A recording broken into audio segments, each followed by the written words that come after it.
Cours d'évangélisation sur le thème « Avons-nous besoin d'être obligatoirement dans une église pour appartenir à Christ ?» En 4 volets. Volet 1. Christ nous appelle à le suivre, pas une église. Lorsque Jésus a appelé ses premiers disciples, il n'a pas demandé de rejoindre une église. Il leur a simplement dit « Suivez-moi et je vous ferai devenir des pêcheurs d'hommes » Matthieu 4 verset 19. Jésus est venu pour appeler les gens à le suivre et à le connaître personnellement.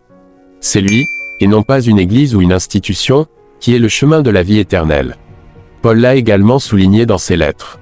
Dans Philippiens 3/8, il dit « Je considère tout comme une perte à cause de l'excellence de la connaissance de Christ Jésus, mon Seigneur, pour qui j'ai renoncé à tout, et je les regarde comme de la boue, afin de gagner Christ. » Paul a renoncé à toutes ses réalisations pour suivre Christ, pas pour rejoindre une église. Volet 2. L'appartenance à l'église de Christ. Cela dit, l'appartenance à une congrégation de croyants est importante. L'église n'est pas simplement une organisation humaine, mais elle est le corps de Christ.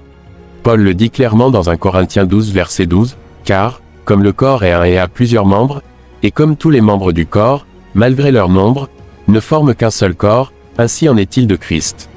Chaque croyant est un membre de ce corps et chacun a une place importante à y jouer pour accomplir le plan de Dieu. L'Église est également importante pour l'enseignement et l'encouragement mutuel. Les enseignants et les pasteurs sont chargés de guider les brebis de Christ, de les nourrir spirituellement et de les protéger des fausses doctrines, Actes 20 versets 28 à 29, Hébreux 13 verset 17. Les membres de l'Église sont appelés à s'encourager mutuellement, à se fortifier mutuellement et à s'aimer les uns les autres, 1 Thessaloniciens 5 verset 11, Hébreux 10 versets 24 à 25. Volet 3. La foi en Christ, pas en une église. Bien que l'appartenance à une église locale soit importante, elle ne sauve pas. La foi en Christ est la clé du salut. Jean 3 verset 16 dit « Car Dieu a tant aimé le monde qu'il a donné son Fils unique, afin que quiconque croit en lui ne périsse point, mais qu'il ait la vie éternelle. » La vie éternelle n'est pas offerte en rejoignant une église, mais elle est offerte en acceptant Christ comme sauveur personnel.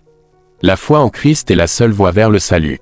Acte 4 verset 12 proclame « Il n'y a de salut en aucun autre, car il n'y a sous le ciel aucun autre nom qui ait été donné parmi les hommes, par lequel nous devions être sauvés. » La Bible ne dit pas qu'il n'y a de salut qu'en faisant partie d'une église, mais elle dit qu'il n'y a de salut qu'en Christ. Volet 4. La communion avec les saints. Enfin, faire partie d'une église locale peut aider à la croissance spirituelle et à la communion avec les saints.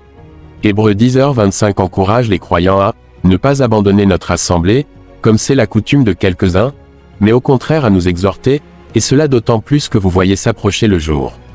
Prier et louer Dieu ensemble, étudier sa parole, partager les uns avec les autres, se soutenir mutuellement et servir ensemble permettent à chaque croyant d'être fortifié dans sa foi et sa marche avec Dieu.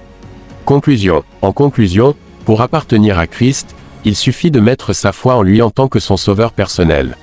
Bien que l'appartenance à une église locale soit importante pour la croissance spirituelle et la communion avec les saints, ce n'est pas une exigence pour être sauvé.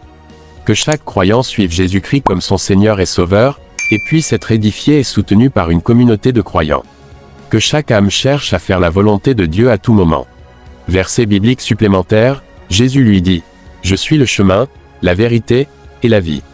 Nul ne vient au Père que par moi » Jean 14 verset 6.